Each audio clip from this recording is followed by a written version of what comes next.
ምን ይላል መሰላችሁ? ቅዱሳን ሐዋርያት በዓለምን በወንጌል ማዳረሳቸውና ክርስቶስን መስበካቸው የትንሣኤው ትክክለኛነት ውጤትና መገለጫ ነው። ቅዱስ ዮሐንስ አፈወርቅ ይህን በተመለከተ ሰፋ አድርገው ከጻፈው መካከል የተወሰነውን እንመልከት ይላልና ይህ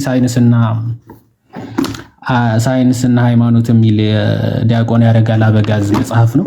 ወንድማችን ምናልባት ይህን ካገኘው ሙሉን ብታነቡ በጣም አሪፍ መጽሐፍ ነው፣ ይረዳል ብዬ አስባለሁ። እንዲህ ይላል። አሳ አጥማጆችና ቀራጮች ለነበሩት አስራ ሁለቱ ያልተማሩ ሰዎች ወደ ዓለም ሁሉ ሂዱና ከነገስታትና ከመኳንንት ጋር መታገልን፣ በወንዝና በጫካ በምድርና በባህር መጓዝና ሰውን ሁሉ ወደ አንድ ዓላማ ለመመለስ በዓለም ሁሉ መሰማራትን እንኳን በተግባር ሊፈጽሙትና ሊያደርጉት ቀርቶ ከመጀመሪያውኑ ሐሳቡ ራሱ እንኳን እንዴት አድርጎ ሊመጣላቸው ይችል ነበረ። አሁን አስቡ፣ ለእንደዚህ አይነት ትልቅ ዓላማ ክርስቶስ እየመረጣቸው ቀራጮች፣ አሳ አጥማጆች፣ ምንም ያልተማሩ ገበሬዎች ዓለምን ለማስተማር ሲመርጣቸው 12 ሰዎች 12 ሐዋርያት ብቻ ማለት ዓለምን ለማዳረስ ወንጌልን ይህንን እውነት ለመመስከር ጭራሽ ራሱ የማይታሰብ ነው። በ12 ሰዎች ለዛውም ባልተማሩ ሰዎች እንደዚህ አይነት እውነት ይገልጣሉ፣ ዓለምን ያዳርሳሉ ብሎ በሰውኛ ማሰብ ራሱ ጭራሽ የማይታሰብ ነው። ጌታችን ግን መለኮታዊ መገለጥ አምላክ እንደመሆኑ መለኮታዊ ኃይሉ የሚገልጥበት ተግባር በደካማ ሰዎች ትልቅ ኃይሉ መግለጥ ነውና እነዚህ ሰዎች ነው የመረጠው። በጣም የተማሩ መምህራን እኮ አሉ፣ ባይዘው ጸሐፍት ፈሪሳውያን የሚባሉ መጻሕፍትን ብሉይን ከሐዲሱን ጠንቅቀው የሚያውቁ ማለት ነው። በሰዎች ዘንድ የተከበሩ የተወደዱ፣ ክርስቶስ ግን የተናቁ ቀራጭ ተብለው በአይሁዶች የተጠሉ በሰዎች ዘንድ የተገለሉ የሚባሉትን ሰዎች ነው የሚሰበስባቸው። ጭራሽ ለዓለም እነዚህ ሰዎች ወንጌልን ያዳርሳሉ ብሎ ጭራሽ የማይታሰብ ነበረ። እነርሱ ከክርስቶስ ጋር ሳሉ ፈሪዎችና ድንጉጦች ነበሩና ጭራሽ እነሱ ራሱ እንኳን ክርስቶስ ተለይቶ ማለት አድርጎ ቅድም እንዳልኩት ማለት ነው ከክርስቶስ ጋር ሆነው ሳለ ራሱ ፈሪዎችና ድንጉጦች ነበሩ አይደል? ክርስቶስ ሲያዝ ሁሉም ጥለውት ሸሹ ተብሎ የተጻፈላቸው ሰዎች ናቸው ሐዋርያቶች።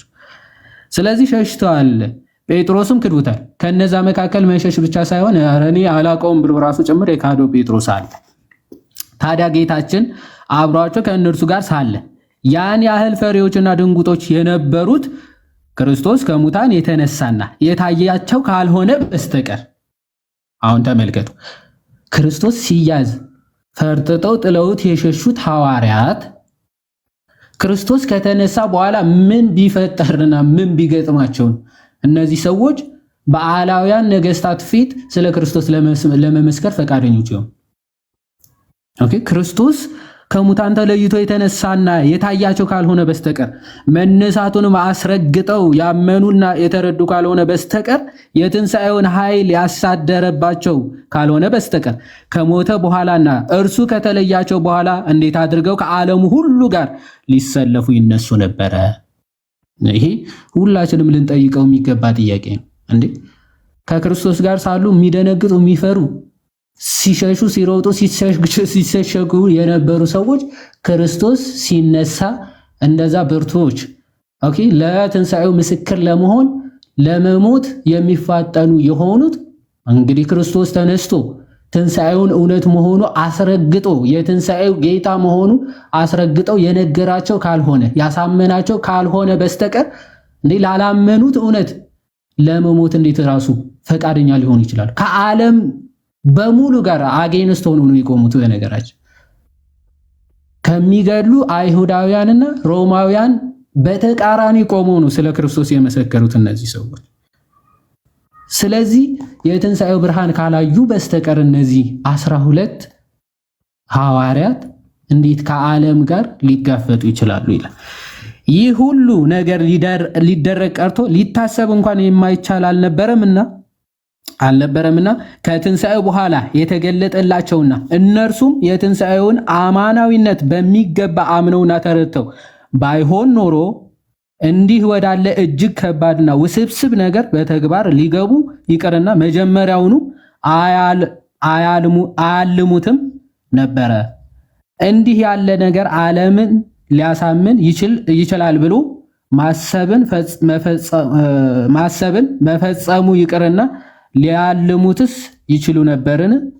ዓለሙ በመላ አጋንንትን በማምለክ ተመልቶ ሳለ ይህን ሁሉ የተንሰራፋውን ልማድ ድል አድርገን የተሰቀለውን አምላክነት አስተምረን እንዲቀበሉ እናደርጋቸዋለን ብሎ ማሰብ ምንም ትምህርት ላልነበራቸው ለ12 ሰዎች ሊፈጸም ቀርቶ ሊታሰብ እንኳን የማይችል ነገር አልነበረምን? በጣም ከባድ ነው። እንኳን ላልተማሩ ለነዚህ ለ12 ሰዎች ይቅርና ለተማሩ ዓለምን ለሚያንቀጠቅጡ 12 ሰዎች ራሱ በጣዖት አምልኮና በሌላ አምልኮ ተጠምዶ ያለን ሰዎችን ለማሳመን ክርስቶስ ተነሳል ብሎ ለማሳመን በጣም እጅግ ከባድ ነበረ። ክርስቶስ ያልተነሳ ቢሆን ኖሮ ክርስቶስ እንደተናገረው ሞትን ድል አድርጎ ባይነሳ ኖሮ ለ12 ሐዋርያት ዓለምን ዞሮ ለመስበክ እጅግ በጣም ከባድ ነበር የሚሆንባቸው። ይህ እውነት ግን ክርስቶስ አስረግጦ የተናገረው እውነት ስለሆነ ሐዋርያት ሥራ ምዕራፍ 1 ከቁጥር 4ም ስንመለከት በብዙ ማስረጃዎች ከትንሣኤው በኋላ ከ500 ለሚበልጡ ሰዎች ሁሉ ግልጽ ሆኖ እየታያቸው ክርስቶስ 40 ቀንና 40 ሌሊት ከእነርሱ ጋር ቆየ ይላል። በብዙ ምኖች ማስረጃዎች ነው ክርስቶስ የትንሣኤው ጌታ መሆኑን ያስረገጠው ያሳየው ማለት። የትኛውም ቤተ እምነት ሂድ እነሳለሁ ብሎ የተነሳ ኦኬ ሞትን ድል አድርጌ እነሳለሁ ብሎ የተነሳ ማንም የለም። ይህን ኮንፌስ ያደረጉ ግን በጣም ብዙ ነበሩ። እነ ሲዛሪያ ቄሳር የተባለ የሮማውያን ንጉስም ጨምሮ ማለት ነው። እሱ ግን አፈር ሆኖ በስብሶ ቀርቷል አለ። መሐመድም ጨምሮ በነገራችን ላይ እንዲህ ብሎ ተናግሮ ነበር። ከሞትኩ በኋላ ስጋ የራሱ መሬት ማለት አትበላውም አታፈርሰውም ብሎ ተናግሮ ነበር። አሁን መቃብሩ ቢታይ አይገኝም፣ ጭራሽ አፈር ሆኗል፣ ዱቄት ሆኗል። የክርስቶስ መቃብር ግን ቢኬድ መቃብሩ ባዶ ነው። ሰው ክርስትና በዚህ አለት ላይ የተመሰረተ ነው። ይሄ ሂስቶሪካሊም ከአይሁድ ውጪ የሆኑ እነ ታቴስ ከሮማ እነ ጆሲፈስ ከጁሽ ሂስቶሪያኖች የዘገቡት እውነት ነው። የመጽሐፉ ወይም ደግሞ የዚህ ታሪክ እውነተኛነት ሲገለጽ ራሱ የነገስታቱ ጊዜና ዘመንም ጭምር ተጠቅሷል ማለት ነው። በጴንጤናዊ በጲላጦስ ዘመን ነው ይህንን የተካሄደው ብሎ መጽሐፍ ቅዱስ በግልጽ ይናገራል። የሃይማኖት ጸሎታችንም ይህንን ያስረዳል። በጴንጤናዊ በጲላጦስ ዘመን እርሱ ሞተ፣ በሶስተኛውም ቀን ሞትን ድል አድርጎ ተነሳ ተብሎ እንደተጻፈ ማለት። በጴንጤናዊ በጲላጦስ ዘመን የተካሄደ እውነተኛ ታሪክ መሆኑ ማንኛውም ሰው ሊያረጋግጠው የሚችል እውነት ነው ማለት ነው። ክርስትና በዚህ አለት ላይ በዚህ መሰረትነት ላይ የታነጸ ነው። ሐዋርያቶቹም ለዚህ እውነት ላዩት፣ ለሰሙት፣ ለዳሰሱት፣ ለተረዱት እውነት በነገስታት ፊት ሁሉም ሐዋርያት ሰማዕትነት ተቀብለው አልፈዋል ከዮሐንስ ወንጌላዊ በስተቀር ሁሉም ሐዋርያት ነፍሳቸውን አሳልፈው እስከ መስጠት የደረሱለት እውነት ያዩት እውነት የሚያስረግጥ በአንድ ሰው ላይ የተመሰረተ እውነት አይደለም። በአንድ ሰው ላይ የተመሰረተ የተረጋገጠ ወይም ደግሞ አንድ ሰው አይቶት በቃ ቻው የተባለ እውነት አይደለም። ሐዋርያት 12 ናቸው። ግን እነሱ ብቻ አይደለም የትንሣኤው ምስክሮች ማናቸው? 72 አርድእት አሉ። 120 ቤተሰብ የሚባሉ ከክርስቶስ ጋር እየዋሉ እያደሩ ሲማሩ የነበሩ አሉ። ከነርሱ ውጪ ደግሞ ከ500 ለሚበልጡ አይሁዳውያንም ጭምር ክርስቶስ እየተገለጠ ትንሣኤውን አሳይቷል፣ አረጋግጧል። ይህንን እውነት ዲፌንድ ሊያደርግ የቻለ አይሁዳዊ የሮማ ሰው አልነበረም ማለት ነው። ከዚህ አንጻር ክርስትና እውነት መሆኑ ማረጋገጥ ይቻላል ማለት ነው። እሺ ዮሐዴ ቴንኪው። ግን አሁን ባልካቸው አንዳንድ ነገሮች ላይ ጥያቄ ለማንሳት ያህል ፎር ኤግዛምፕል መረጋገጫ ከምንልባቸው አንዳንድ ነገሮች መካከል ብለህ መወለዱና ከዛ ይወለዳል ተብሎ መወለዱ በተባለበት ጊዜ ከተማ ከዛ ደግሞ መሞቱና መነሳቱ እንደ ምሳሌ ኦር እንደ ኮርንትን አድርገን አንስታቸዋል። እነሱን ብንመለከት አሁን ይወለዳል የሚለውና በዛ ከተማ መወለዱ እንዴት የፈጠረን አምላክ ይሄ አምላክ የምንለው ክሬተር የምንለው አምላክ እሱ መሆኑን እንዴት ሊያረጋግጥ ይችላል? ምክንያቱም ይሁዳም እኮ አሁን ገና አልተወለደም ብለው ያስባሉ። ፎር ኤግዛምፕል ነውና ገና ይወለዳል ብለው ነው የሚያስቡት አይደለ? ስለዚህ እነዚህ ሰዎች ነገ ከነገ ወዲያ ከ10 ዓመትም በለው ከ100 ዓመትም በኋላ ደግሞ ተወለደ ብለው ይመጣሉ። ይወለዳል የሚሉት እዛው ነው፣ ተወለደም ብለው ይመጣሉ። ይወለዳልና ይወለድበታል ያለ ቦታ ያ ነገር ሲፈጠር ትክክለኛነቱን አረጋገጠልን ነው። ልክ እንደ ለጂሰስ እንደተጠቀም ነው። ይሄን ሎጂክ የምንጠቀም ከሆነ እነሱም ይወለዳል ብለው ገና ያስባሉ፣ ይመጣል ብለው ያስባሉ። ኦር ሲመጣ ይሄው ይመጣል ብለን ነበረ መጣ ብለው እንደ ኤቪደንስ ቢያቀርቡት ልንቀበል ነው ማለት ነው። ስለዚህ ይሄን እንዴት ታያለህ? ይሄ ሎጂክ ሌላም ላይ እኮ ሊሰራ ይችላል። አንድ ሁለተኛ መሞትና መነሳቱን የሚለውን ነገር መሞቱንም መነሳቱንም ለምሳሌ እኛ አይተንና አፕሩቭ እንትን አድርገን አይደለም ፎር ሹር የምንኖረው። አሁንም ቢሆን ከመጽሐፍ ነው እየነገራችሁኝ ያላችሁት። እሱንም ደግሞ በሂስቶሪካል ተረጋገጠ ምናምን የሚለው ነገር አለ። በሂስቶሪክም እኮ ቢሆን አፈታሪኮችን ምኖችን ተሰብስበው ነው እንጂ እነዚህ መጽሐፉን እነዚህ በሂስትሪ እያወራ ነው። ወንድማችን ተቋርጧል ምናልባት። እሺ ልቀጥል። ቀጥል። እሺ ምን ላይ ነበር ያቋረጥኩት? እነዚህ ኦኬ ሂስቶሪካሊም እነዚህ የሚያጠኑ ሰዎች ያ ነገር መፈጸሙን አረጋግጧል የሚባለው ነገር እነሱም ቢሆን ሂስቶሪካሊ የተባሉት ከአፈ ታሪክ ከመሳሰሉት ነገር ከተወሩት ከተጻፉት ነገር ተነስቶ ነው እንጂ የሚሆነው ያን ነገር በዛ ዘመን ኖረውም አይደለም አይተውት አይደለም። ስለዚህ ይሄም አሁንም ዞሮ ዞሮ የመጽሐፍ ነገር ነው፣ የተጻፈ ጽሁፍ ነው። ከጽሁፍ የዘለለ ነገር የለም። እነሱም ያረጋገጡት ከአፈ ታሪክ ከመሳሰለው ከሂስቶሪ ምናምን ነው እንጂ ፕሩቭ አድርገውት 100% ፕሩቭ አድርገውት አይደለም። ድምዳሜ የሚሰጠው ከታሪክ ከምናምን ከአፈ ታሪኩ ምናምን ተነስተው ድምዳሜ የራሳቸውን ሰጥተዋል። የነሱ ድምዳሜ ግን ለኛ ድምዳሜ ይሆናል ማለት ኦር እውነት ይሆናል ፕሩቭ ይሆናል ማለት አይደለም። እና ሌላው አሁን ባነሳባቸው ነገሮች እነዚህን ካልኩ ቅድም ምናልባት ያላነሳሁት ሃይማኖት አንዱ ፈጠራ ነው የምትልበት ምክንያት ሌላኛው የሰው ፈጠራ ነው። የትኛውም ቢሆን ማለት ነው። ክርስቲያኒቲ ብቻ ማለት አይደለም። ያው እኛ ብዙ ሰው እዚህ እንደዛ ስለሆነ ለምሳሌ ነው የምጠቀመው እንጂ ፐርሰናል አታክ ወይ እንትን አይደለም። እነዚህ ሃይማኖቶች አሁን ለምሳሌ እኔ እንትን አይደለም ልክ እንደ ተፈጥሮ አይደለም። አሁን ለምሳሌ እኔ አይን አለኝ ስወለድ፣ አንተም አይን አለ። እዚህ ከመጣው አይደለም የተቀበልኩት አይኑን ኦኬ ኦን ያረኩት ኦር የተሰጠኝ ስፈጠር በተፈጥሮ ስርዓት አይን፣ አፍንጫ፣ ምላስ ምናምን ኖሮኝ የተፈጠርኩት እንጂ ከመጣው በኋላ አይደለም የተፈጠርኩት። ከመጣው በኋላ በሙሉ ማረጋቸው ማከናወናቸው ነገሮች በሙሉ የሰው ፈጠራ ናቸው። ሃይማኖትም የዛ አንዱ እንትን ነው። አብሮን የመጣ አብሮን የተወለደ ልክ እንደ አይን እንደ አፍንጫ ሃይማኖትም እንበለው እምነት እንደ አፍንጫ እንደ አይን አብሮን የመጣ ነገር ሳይሆን እኛ ከመጣን በኋላ እዛ ሶሳይቲ ውስጥ ገብተን የተቀበልነው ነገር ነው እንጂ የተፈጥሮ አንድ ነገር ልክ አሁን ክሬተር የምንለው ነገር ከፈጠረው ነገር ውስጥ አንዱ አይደለም። እምነትም እንበለው ሃይማኖትም እኛ ራሳችን ነን። እኛ ስል ሰዎች ማለት ነው እንዳጠቃላይ የዚህ እንትን ክሬተር የሆነው የዚህ እምነትም ሃይማኖትም የምንለው ነገር ክሬተር የሆነው በጊዜ ሂደት የሆነው ነው እንጂ አብሮ የተሰጠን ከላይ ወረደ ነገር አይደለም።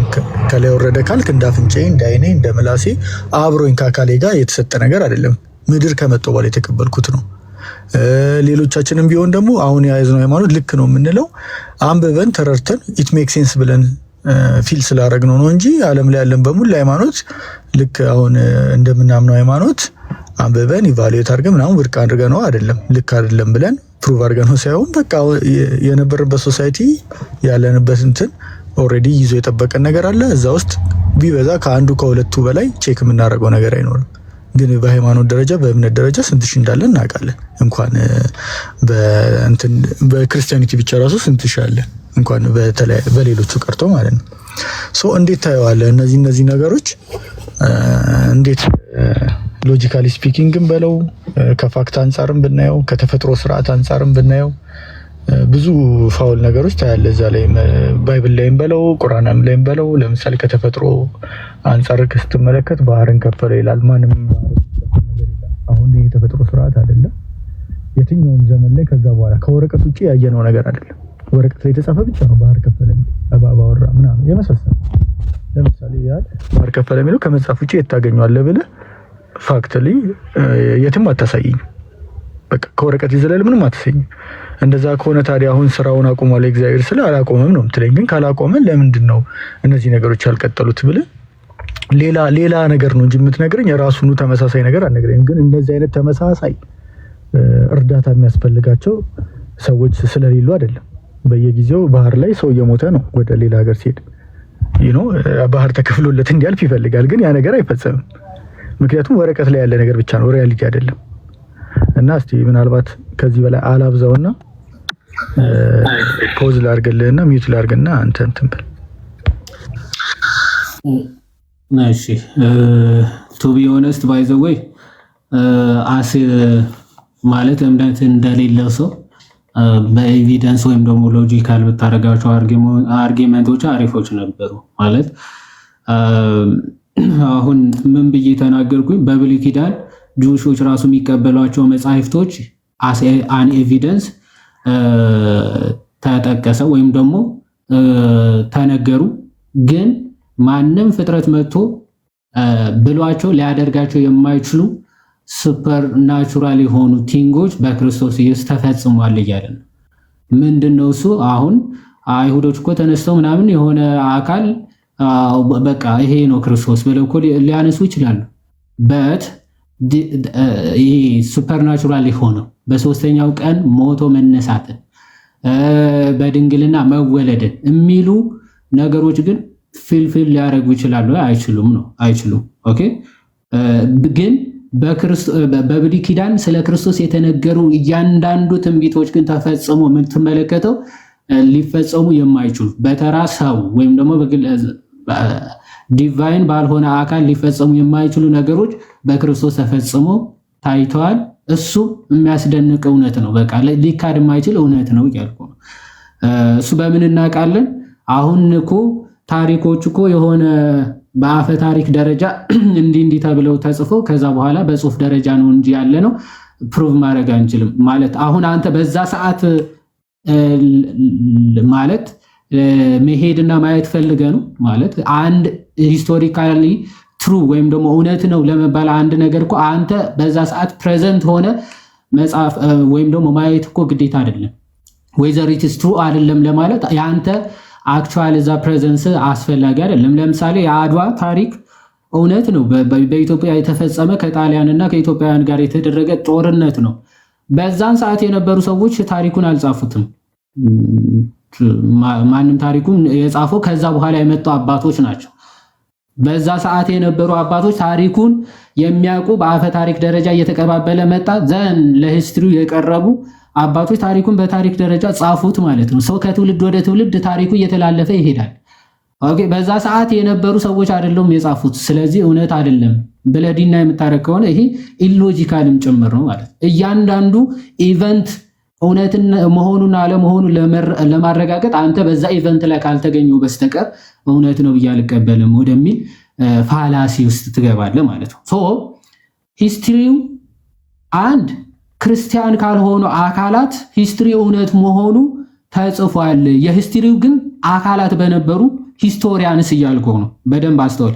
ክርስቲያን ያልሆኑ ከክርስትና ውጪ ያሉ ግን ታሪኩ ሀፐን ያደረገባቸው ማህበረሰቦች ለምሳሌ ጆሲፈስ ማለት ዮሴፍ ወልደ ኮሪዮን ክርስቲያን አይደለም። ታዲያ ምንድነው? አይሁዳዊ ነው ማለት ነው። ጁዊሽ ነው።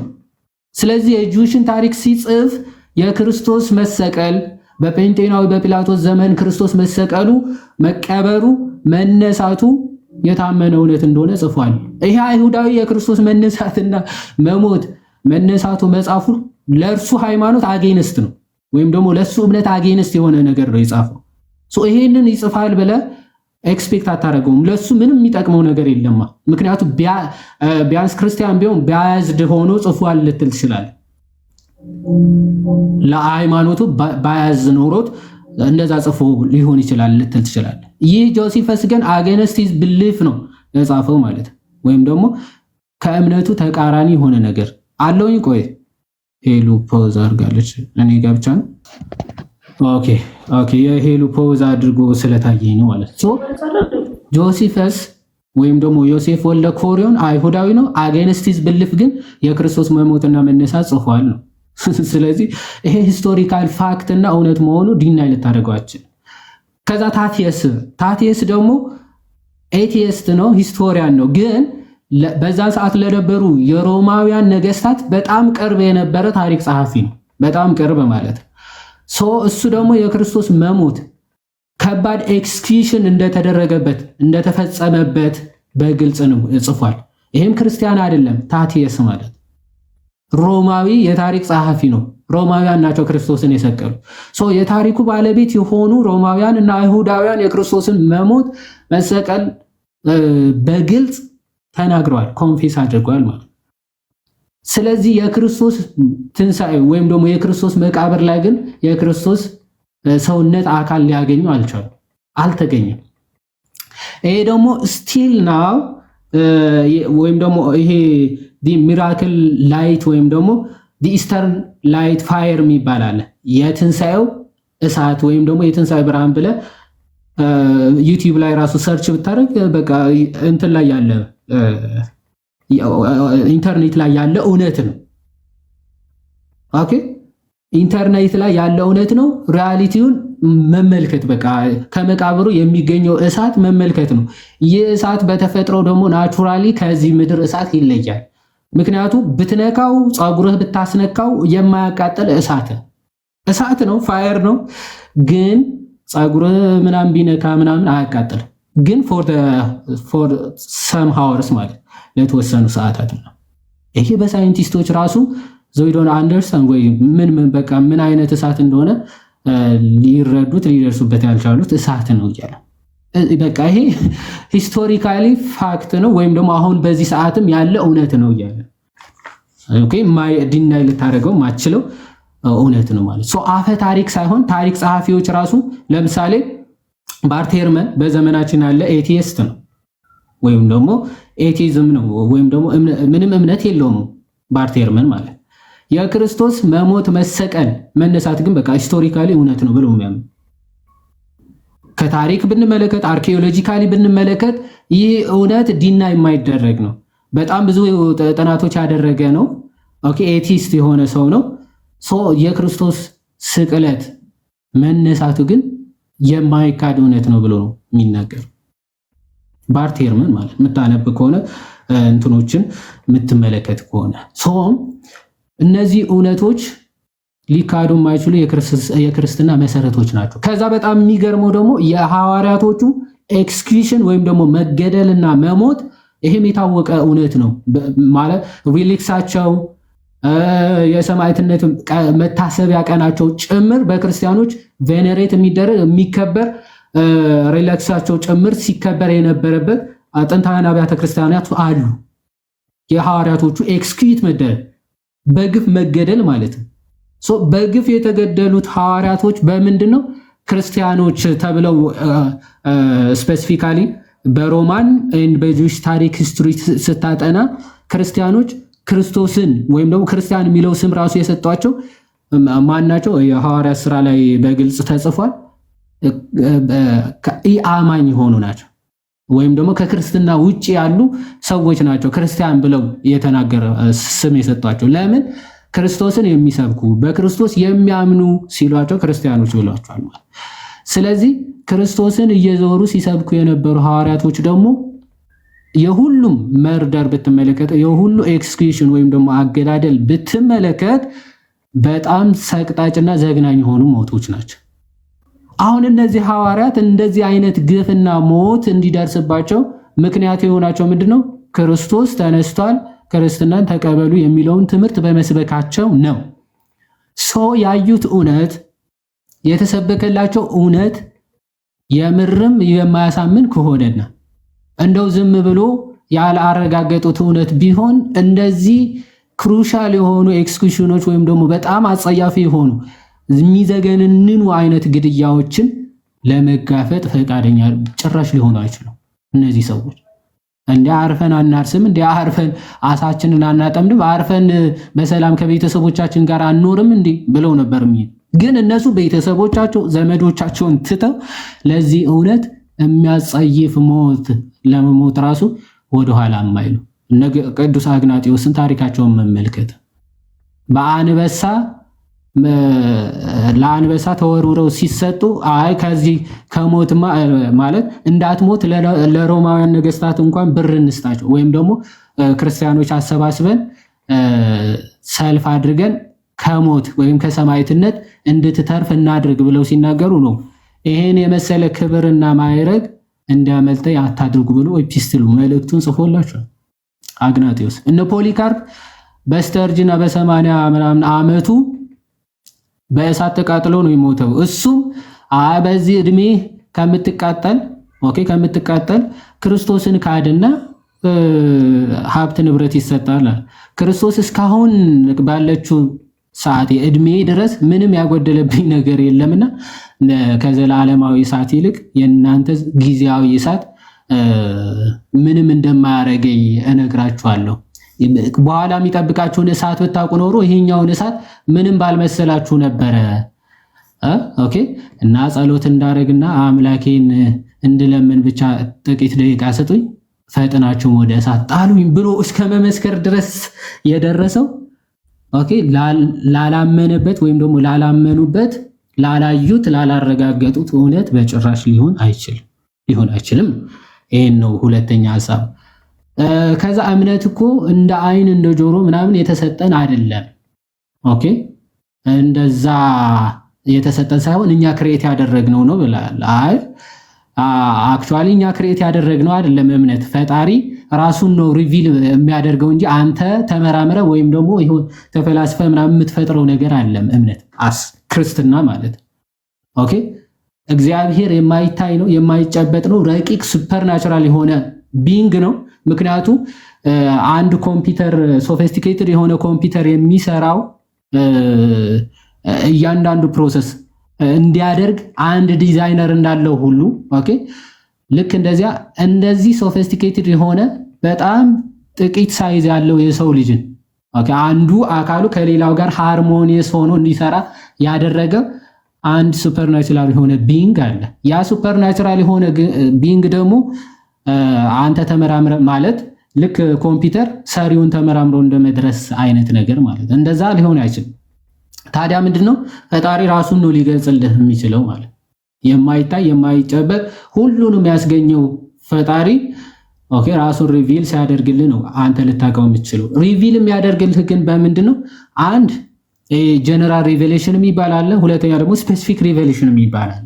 ጀነራል ሪቬሌሽን ማለት አንተ በራስህ በተፈጥሮ ራሱ አስገኝ እንዳለህ መረዳት ማወቅ ትችላለህ። በፍጥረት ራሱ ማለት ፍጥረታትን ዝም ብለህ ብትመለከታቸው ዝም ከመቅጽበት የተገኙ ፍጥረታት ሊሆኑ በጭራሽ አይችሉም። ምክንያቱም የኔ መኖር ለአንዱ መኖር አስፈላጊ እንዲሆን አድርጎ ፈጣሪ ካልፈጠረው በስተቀር ዝም ብሎ እንደው በድንገት እኔ ለአትክልት በጣም አስፈላጊ አትክልት ለእኔ በጣም አስፈላጊዎች ሊሆኑ አይችሉም። ፎሬስት ሰደን ማለት ዝም ብሎ በድንገት አትክልቶች የሚያወጡትን እኔ እንድጠቀመው እኔ ማወጣውን አትክልቶች እንዲጠቀሙ በዘድንገት በቃ እንደው በቅጽበት ዝም ብሎ እንደዛ ሆኑ ባይዞ በጣም ሌም የማይመስል ነገሮች ናቸው። ኦኬ የማይመስሉ ነገሮች ናቸው። አሁን ዝም ብሎ የሆነ ህንፃ ቆሞ ስትመለከት ይሄ በቃ ከመቅጽበት ራሱ መጥቶ ነው ብሎ እንደማሰብ ያለ ሞኝነት ነው። በነገራችን ህንፃ የሆነ ግዑዝ የሆነ ህንፃ ቅርጽ የተሰራ አይተን የሆነ አስገኝ ያለው እንደሆነ መረዳት ከቻልን እንዲህ ማሰብ የምንችል የምንናገረውን ምናስተነትን ህሊና የሚባል ነገር ያለን ፍጥሮች እንደው ዝም ብለን ያላስገኝ ነው የመጣ ነው ማለት ራሱ ህሊና ማጣት ነው ማለት ሶ እግዚአብሔር ራሱ የገለጠልን መገለጥ ግን ምንረዳበትን ምን ሰጥቶናል ማለት ነው። አእምሮ ማለት ህሊና ከእንስሳት ለየት ብለን ክፉን ከደጉ በጎውን ከመጥፎ ምን ለይበት እውነተኛው አምላክ ከሐሰተኛው ምን ለይበት ግን ምን ሰጥቶናል ማለት ነው። ነፃ ፈቃድና አእምሮ አለን ማለት አእምሮ ህሊና የሚባል ነገር አለ። ሶ የሆነ ነገር መጥፎ ይሁን አይሁን ፎሬስት ሰደን ህሊናችን ራሱ ይነግረናል። ማመንዘር ወይም ደግሞ ዝሙት መስራት አሁን ለምሳሌ አማኝ ሆንክ አላሆንክ ናቹራሊ የምታውቃቸው ነገሮች ናቸው። ኃጢአት መሆናቸው። ሰውን መበደል፣ ክፋትን መስራት ምናምን ባይ ኔቸር የምታውቃቸው እውነቶች ናቸው። የምታውቃቸው እውነት ይሄ ምንድነው? ያ ከፍጥረታት ሁሉ በላይ የሆነው ፈጣሪ ለሰው ልጆች የሰጠው ተመራምሮ እንዲያውቀው ፈጣሪ ራሱ የሰጠው ምንድነው ማለት ነው? ህሊና፣ ነፃ ፈቃድ አለ ማለት ሶ አዎ ፈጣሪ ራሱን ይገልጣል ለፍጥረቱ። የሚገልጸው ግን ጀነራሊ አንድ በፍጥረቶቹ ፍጥረታትን በመመልከት ብቻ አስገኚ ሰራይ እንዳላቸው መመልከት ይቻላል። ለዛም ሐዋርያ ቅዱስ ጳውሎስ ሮሜ መልእክቱ ምዕራፍ 1 ከቁጥር 24 ላይ ምን ይላል? እግዚአብሔር ከፍጥረቱ ለዘላለም ተገልጦ ይኖራልና ብሎ በግልጽ ይናገራል። ከፍጥረቱ ራሱ ለፍጥረቱ እግዚአብሔር ራሱ ገልጦ ይኖራል። ኦኬ ሰዎችን ስንመለከት አስገኝ እንዳላቸው፣ እንስሳትን ስንመለከት እጽዋትን ምናምን ስንመለከት አስገኝ እንዳላቸው እናውቃለን። ሶ አስገኝ እንዳለ ካወቅን ደግሞ ወዴት ነው የምንሄደው? ያ አስገኝ ማን ነው ወደሚለው እንሄዳለን ማለት ነው። ያ ደግሞ ስፔሲፊክ ሪቨሌሽን ወደሚባለው ይመራናል። ኦኬ ስለዚህ አስገኝ ሰራይ መጋቢ ካለ ያ ማን ነው የሚለውን ስንጠይቅ ደግሞ ወደ ስፔሲፊክ ሪቨሌሽኖች እንሄዳለን። ልክ ለአብርሃም ፀሐይን አየ። ኦኬ ፀሐይ ፈጣሪ ሊሆን ይችላል አለ። ኦኬ ሞከረ፣ ግን ሊሆን እንደማይችል። ውሃን አየ፣ ሊሆን እንደማይችል። ነፋስን፣ እንደዚህ አይነት ነገሮችን መረመረ። ከዛ መጨረሻ እነዚህ ሁሉ ፈጣሪ ሊሆኑ አይችሉም። ምክንያቱም ነፋስ ግድግዳ ያቆማል፣ ውሃ ወደ ዳገት መሄድ አይችልም። ኦኬ በፈጣሪ ደግሞ ውስንነት ሊኖር አይችልም። ፀሐይ ነች አለ። ፀሐይ ደግሞ ገብታ ትወጣለች። እሷ ራሱ ፈጣሪ ልትሆን አትችልም። ምክንያቱም በፈጣሪ ዘንድ መፈራረቅ በዚህ ሰዓት አለ በዚህ ሰዓት የለም ተብሎ በጭራሽ ሊታሰብ አይችልም። እሱ ከሌለ አውት ኦፍ ኤግዚስተንስ እኛ ራሱ መኖር አንችልም ብሎ አሰበ አብርሃም። ደን መጨረሻ ምንድን ነው? ስለዚህ እነዚህን ፍጥረታት የፈጠርክ አምላክ አንተ ራስህ ግለጥልኝ አለ። እግዚአብሔር አምላክ ተናገረው ይላል፣ ገለጠለ። ስለዚህ ወደ ስፔሲፊክ ሪቨሌሽን ትሄዳለህ። ስፔሲፊክ ሪቨሌሽን ለነቢያት ለሐዋርያት ራሱን የገለጠ አምላክ ታገኛለህ። እሱ ደግሞ ማን ነው? ክርስቶስ ነው። ክርስቶስን እንዴት ልናምነው እንችላለን ስንል በጣም ብዙ ሐሰተኞች ነቢያት አስቀድመው ነቢያት ትንቢት ተናግረው ሊሆን ይችላል። ትንቢታቸው በቃ ሳይፈጸም ይቀራል። የክርስቶስ ግን እውነተኛ አምላክ መሆኑ ወይም ደግሞ እውነተኛነቱ እንዴት ነው ልናረጋግጥ የምንችለው የሚለው ስንመለከት አስቀድሞ በነቢያት የተነገሩ ንግግሮችን ክርስቶስ ሙሉን ፈጽሟቸዋል። ከሁሉ በሚያስደንቅ ሁኔታ ግን ማንም ፍጡር ሊያደርገው የማይችለውን ሞትን ድል አድርጎ መነሳትን ክርስቶስ አስቀድሞ ከመሞቱ በፊት ተናግሮት። በደንብ አስተውሉ። ክርስቶስ ከመሞቱ ከመነሳቱ በፊት ያው እሞት አለው። ሽማግሌዎች ይይዙታል የሰው ልጅን፣ ከዛ በኋላ ይሰቅሉታል፣ ያሰቃዩታል፣ ይገድሉታል፣ ከዛ በኋላ በሶስተኛው ቀን ይነሳል ብሎ ለሐዋርያት በግልጽ ከመሞቱ ከመሰቀሉ ከመያዙ አስቀድሞ በግልጽ ተናገራቸው። ልክ ተያዘ፣ ተሰቀለ፣ ሞተ። ከዛ በኋላ ሎቱ ክብር ይግባውና ሞቶ አልቀረም። አየ ሞትን ድል አድርጎ ተነሳና ለሐዋርያቶቹ ይኸው በሶስተኛው ቀን እነሳለሁ ያልኩት የትንሣኤው ጌታ እኔ ነኝ አለ። ሊያምኑ አልቻሉም ሐዋርያት ራሱ። ለ40 ቀን እያስተማራቸው እየገለጠላቸው እውነት እሱ እንደሆነ ቀድሞ የተናገራቸው ሁሉ እንዲያስተውሉ እየነገራቸው እንዲህ አላልኳችሁም? ይኸው ሞትን ድል አድርጌ ተነስቻለሁ አለ። አስረዳቸው፣ ተገለጠላቸው፣ ማስረጃዎቹን ገለጠ። ስለዚህ ይህንን ማንም ፍጥረት ሊያደርገው የማይቻለውን ነገር አድርጎ የተመለከተ ያሳየ ጌታ፣ እሞታለሁ ሞትን ድል አድርጌ እነሳለሁ ብሎ የተናገረው ጌታ በሌሎቹ በቀላሎቹ ነገር ደግሞ ልናምነው ግድ ይለናል ማለት ኦኬ። ስለዚህ በዚህ ትምህርቱ ታምኖ የተገኘው ጌታ እሞታለሁ ሞትን ድል አድርጌ እነሳለሁ ብሎ አስቀድሞ ተናግሮ ያንን ፈጽሞ ካሳየ እንዴ ሌላ እመጣለሁ ብሎ ሲናገር አዎ ይመጣል ብለህ እንድታምን ግድ ይላል ማለት ኦኬ። ምክንያቱም ክርስቶስ መምጣቱ ሳይሆን የሚከብደው ሞትን ድል አድርጎ መነሳቱ ነበር የሚከብደው። ያንን ግን ተነስቶ አሳይቷል ለፍጥረቱ። ያ ማንም ፍጥረት አላደረገውም ሊያደርገውም አይችልም ካሁን በኋላ።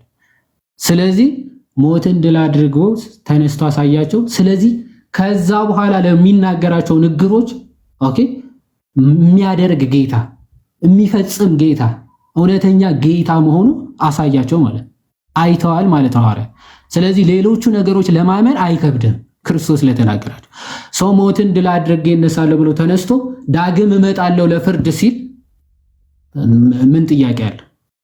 ኦኬ ለፍርድ ዳግም እመጣለሁ፣ በእኔ እመኑ፣ በእኔ የማያምን የዘላለም ሕይወት የለውም፣ እኔ እውነተኛ አምላክ ነኝ ሲል አለማመን ከሃዲነት ነው፣ ወይም ደግሞ ህሊና ማጣት ነው የሚሆነው ማለት ነው። ከዚህ አንጻር ነው ልናረጋግጠው የምንችለው ማለት ነው። እሺ ዋሊ ግን ቅድም እንዳልከው ለምሳሌ ራሳቸውን ህይወታቸውን ሰውተዋል ባዩት ነገር ባመኑበት እውነት ምናምን ብለህ ነበርና እሱን የምንል ከሆነ እና እንደ አንድ የማረጋገጫ መንገድ ወር ምክንያት አስቀምጠው ነበር። እንደዛ የምንል ከሆነ እኮ በሁሉም ሃይማኖት ላይ ሁሉም ላመነበት ወር አምላኬ ነው ገብቶኛል እውነት ነው ወር ላለው ነገር ይሞታል ይገላልም ምንም ይላል። ሁሉም በየሃይማኖቱ በተለያየ ሀገር በተለያየ እምነት ይሄ አይፋለስም። ቅድም ላልከው ነገር ሌላም ሃይማኖት ላይ የምታገኘው ሌላም አምላክ አለ ብለው የሚያስቡ ሰዎች ላይ የምታገኘው ነገር ነው። በጣም ኮመን ነገር ማለት ነው። ስለዚህ እነሱ ለዛ ጋር እውነት ነው ላሉት ተገልጧል ላሉት እውነት ሞቱ። ስለዚህ ትክክለኛነቱን ያረጋግጣል ማለት እንዴት እንችላለን? ኦኬ በጣም አሪፍ ጥያቄ ባይዘው አሁን ተመልከቱ። ልዩነቱ ምንድነው? ልዩነቱ አሁን እኛ በተረጋገጠ እውነት ላይ ተመስርተው ነው ሐዋርያቶቹ ሰማይትም ሲሆኑ ሲሞቱም ላዩት እውነት ነው። መጀመሪያ ምን ብለው ነበረ የሚፈሩ የሚደነግጡ ክርስቶስን ጭምር ትተውት የሚሮጡ አራናቀውም ብለው የሚክዱ ሰዎች ናቸው። ይሄ ሁሉ ዝም ብሎ በዘፈቀደ የተደረገ አይደለም። ክርስትና ዝም ብሎ በዘፈቀደ ወይም ደግሞ እንደ ውሃ ወራጅ እንደ ውሃ ፈሳሽ እንደ እንግዳ ደራሽ ዝም ብሎ ድንገት ድብልቅልቅ ያለ ታሪክ አይደለም። ክርስትና አስቀድሞ በነቢያት የተሰበከ ያንን የተሰበከው ደግሞ ቅልብጭ ብሎ አንድ ነጥብ በነጥብ የተፈጸመ ከዛ ያ የተፈጸመው እውነት ደግሞ እንደው እንዲህ ይሆናል እንዲህ ሊሆን ይችላል በሚል ተስፋ አይደለም። በአይናቸው አይተው በእጃቸው ዳሰው ያረጋገጡት እውነት ነው። ለዛ ላዩት እውነት ነው ሐዋርያቶቹ ሰማዕት የሆነው። ክርስቶስ ተነስቶ አይቷል።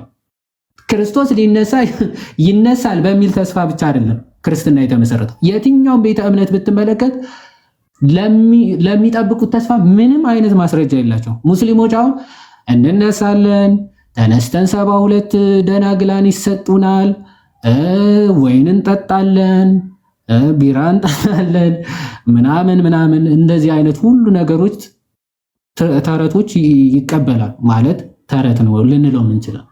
ይህን ሁሉ ግን አንድ ለናሙና ያክል ምንም ማስረጃ የላቸውም። ተነስቶ ያየ ወይም ደግሞ ያዩት አካል የለም።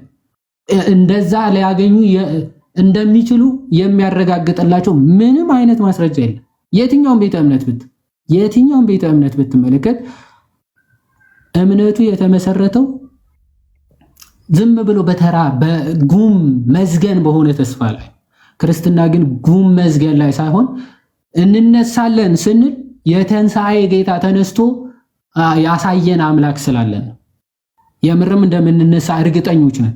ልንነሳ እንችላለን አይደለም የኛ ተስፋ። አዎ ሞትን ድል አድርገን እንነሳለን፣ በመጨረሻ እንነሳለን። ሰው የሚሞተው ለመነሳት እንደሆነ እኛ አረጋግጦ ያሳየን ጌታ አለ። ስንነሳ ደግሞ በብዙ ኃይልና ክብር እንደምንነሳ አውቀው ነው ሐዋርያቶቹ በዚህ ዓለም ደስታ ምንም ሳይመስላቸው ለዚህ ዓለም ደስታ ሞተው ሊትራሊ ሞተው ማለት አንድ ሀብት ያለው አንድ ንብረት ያለው ባልን ሚስት ትዳር በዚህ ዓለም ተላ ደስታ ሲኖር የነበረ ሐዋርያ አትመለከትም። ለምን?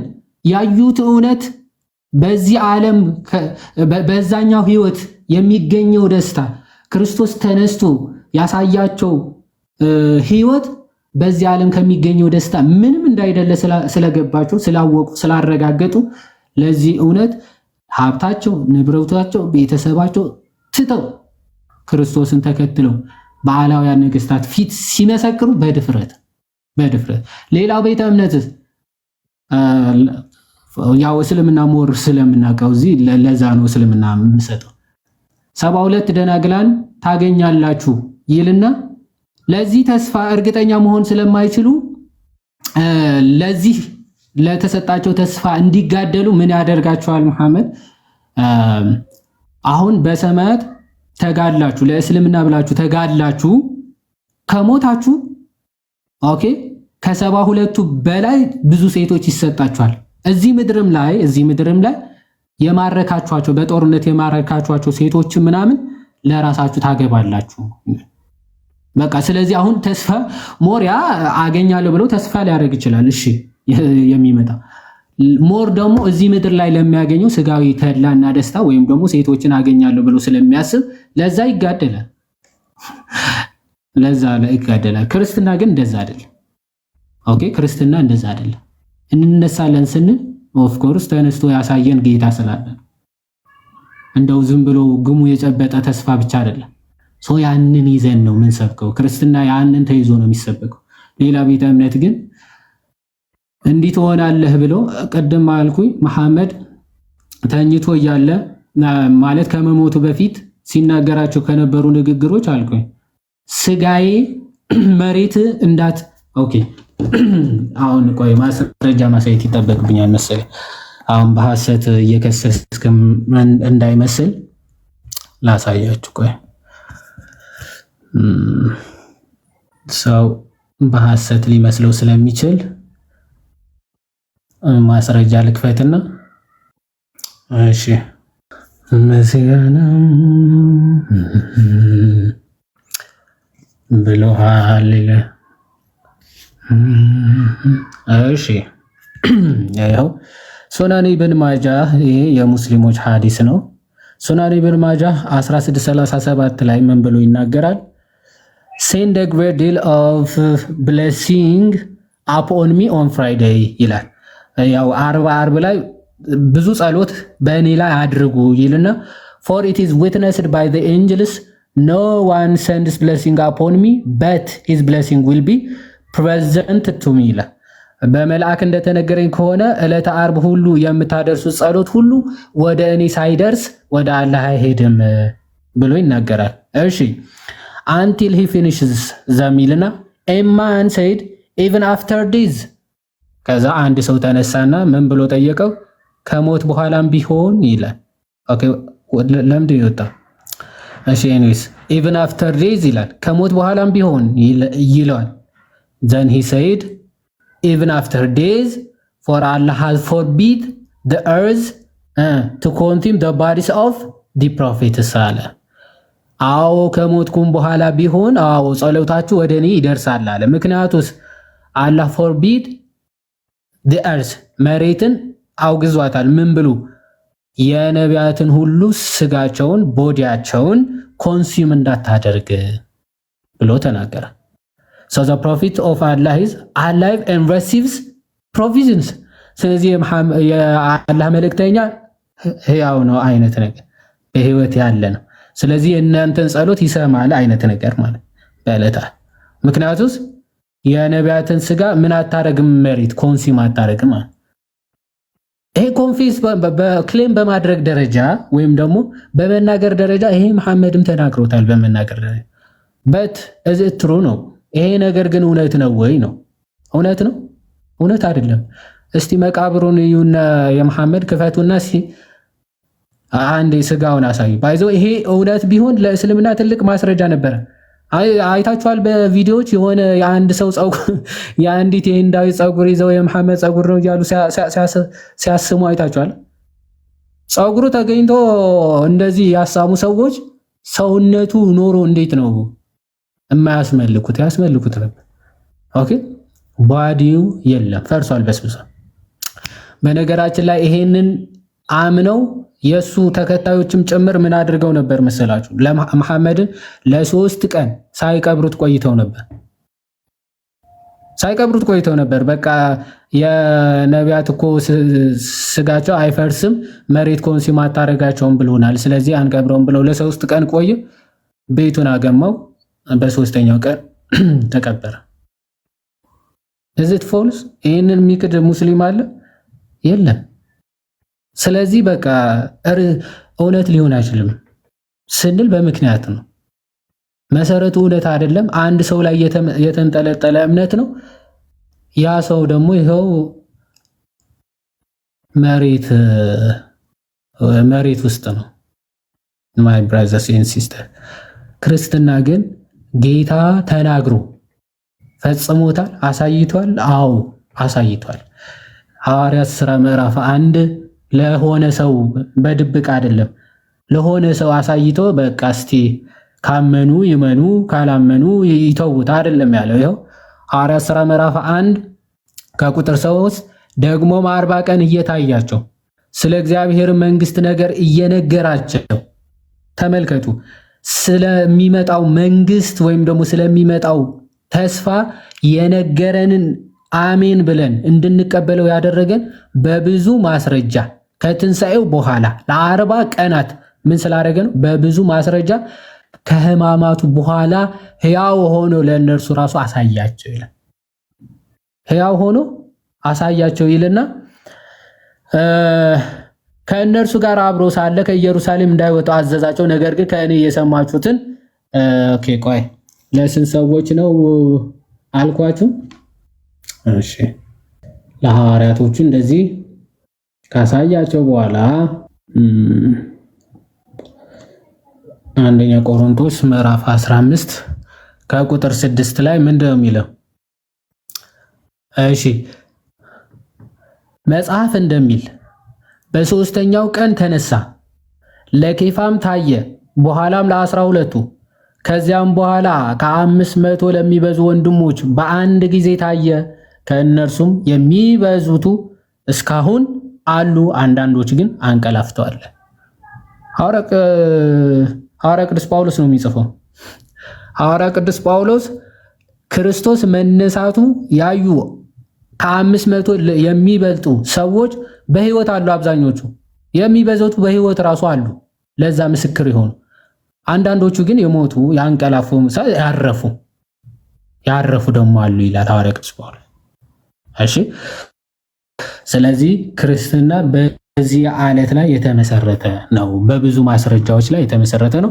እንግዲህ ከምን አሳየ?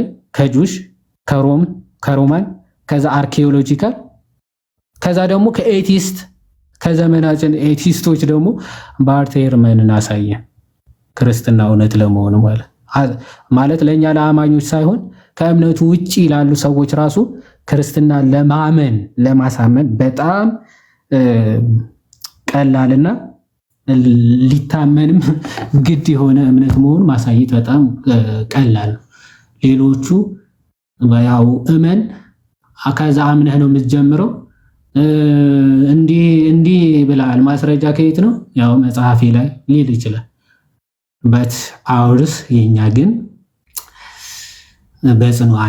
በጽኑ መሰረት ላይ የተመሰረተ ነው።